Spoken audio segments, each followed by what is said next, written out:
And she told her something that Julia didn't know, but John definitely never knew. And that is that his mother had desperately wanted to keep him. She didn't just dump him at Mimi's house because she didn't want the responsibility of a little boy, especially a precocious little boy like John. She did it because Pop Stanley, her father, had teamed up with Mimi, and they had decided that a responsible person that wasn't living in sin should raise that little boy, the only boy in the Stanley family, and that should not be Julia. And she gave him up heartbrokenly. And she used to listen to this song, My Boy John, and sit and cry. She adored him and wanted him. But John didn't know that. And because John didn't know that, and he saw that his mother had 2 other children, he figures, oh, it's not his she doesn't want. It's me. She's fine with those 2 girls, she just doesn't want me. And so because of that, this hole in his heart, this longing, reaches out to all of us. We hear it in Tell Me Why You Cried, Why You Lied to Me. I gave you everything I had, but you left me standing on my own, and on and on and on. I'm a loser, nowhere man. If I fell in love with you, would you promise to be true and you're not going to desert me and leave me like she did? We hear it in the songs over and over and over. That's because the revelation of the fact that his mother wanted him wasn't told to John. The next one is acceptance. That's when something that was considered to be bad or wrong in the past becomes accepted, let's say 40 years later or 50 years later.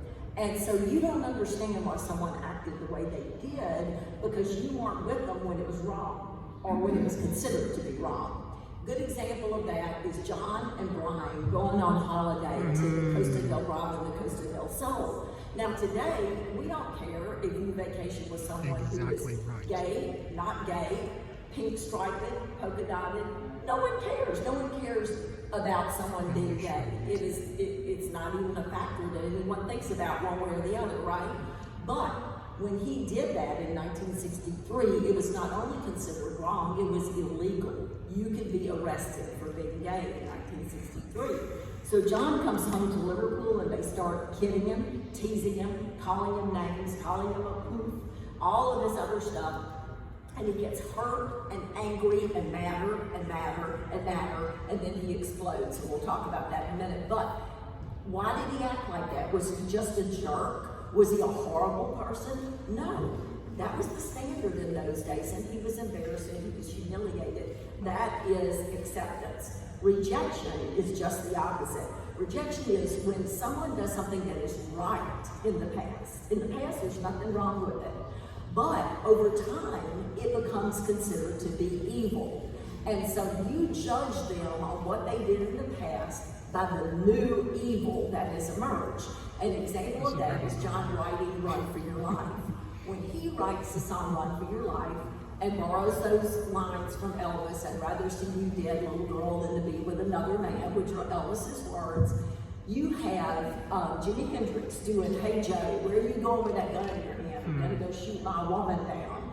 You have the Stones saying, under my thumb, that squirming dog of a woman is gonna be under my thumb. You have Joni Summers singing, Johnny get angry, Johnny get mad, give me the biggest lecture I ever had. Everybody, there's no feeling of that being misogynistic back in the 60s. But as we evolve, and as John evolved, because he certainly was a northern man, as we evolve, we realize that that is a misogynistic attitude. But when he wrote it, it was not. And so you're judging someone, it's called an invalid qualifier, where you judge someone by something that wasn't wrong in the past because it's wrong in the future. Okay, repetition of an error is when someone